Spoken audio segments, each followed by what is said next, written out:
जैसे जैसे सुरसा मुख का विस्तार बढ़ाती थी, हनुमान जी उसका दूना रूप दिखलाते थे।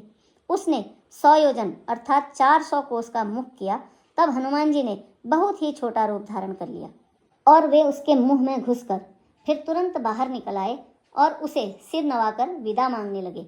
उसने कहा, मैंने तुम्हारे बुद्धि और बल का भेद पा लिया, जिसके लिए देवताओं ने मुझे भेजा था। तुम श्री रामचंद्र जी का सब कार्य करोगे, क्योंकि तुम बल और बुद्धि के भंडार हो। यह आशीर्वाद देकर वह चली गई। तब हनुमान जी हर्षित होकर चले। समुद्र में एक राक्षसी रहती थी। वह माया करके आकाश में उड़ते हुए पक्षियों को पकड़ लेती थी। आकाश में जो जीव जंतु उड़ा करते थे, वह जल में उनकी परछाई देखकर उस परछाई को पकड़ लेती थी, जिससे वे उड़ नहीं सकते थे और जल में ही गिर पड़ते थे। इस प्रकार वह सदा आकाश में उड़ने वाले जीवों को खाया करती थी। उसने वही छल हनुमान जी से भी किया। हनुमान जी ने तुरंत ही उसका कपट पहचान लिया। पवन पुत्र धीर बुद्धि वीर हनुमान जी उसको मारकर समुद्र के पार गए। वहां जाकर उन्होंने वन की शोभा देखी। पुष्प रस के लोभ से भौरे गुंजार कर रहे थे।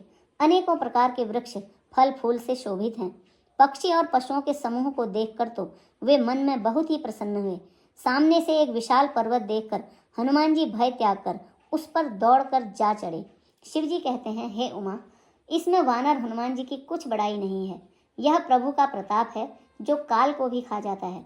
पर्वत पर चढ़कर उन्होंने लंका देखी। बहुत ही बड़ा किला है, कुछ कहा नहीं जाता। वह अत्यंत ऊंचा है। उसके चारों ओर समुद्र है। सोने की चहारदीवारी का परम प्रकाश हो रहा है। विचित्र मणियों से जड़ा हुआ सोने का परकोटा है।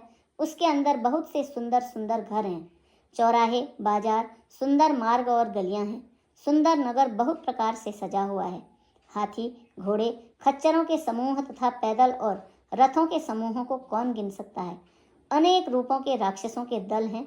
उनकी अत्यंत बलवती सेना वर्णन करते नहीं बनती। वन, बाग, उपवन, बगीचे, फुलवाड़ी, तालाब, कुएं और बावलियां सुशोभित हैं। मनुष्य, नाग, देवताओं और गंधर्वों की कन्याएं अपने सौंदर्य से मुनियों के भी मनों को मोहे लेती हैं। कहीं पर्वत के समान विशाल शरीर वाले बड़े ही बलवान पहलवान गरज रहे हैं। वे अनेकों अखाड़ों में बहुत प्रकार से भिड़ते और एक दूसरे को ललकारते हैं।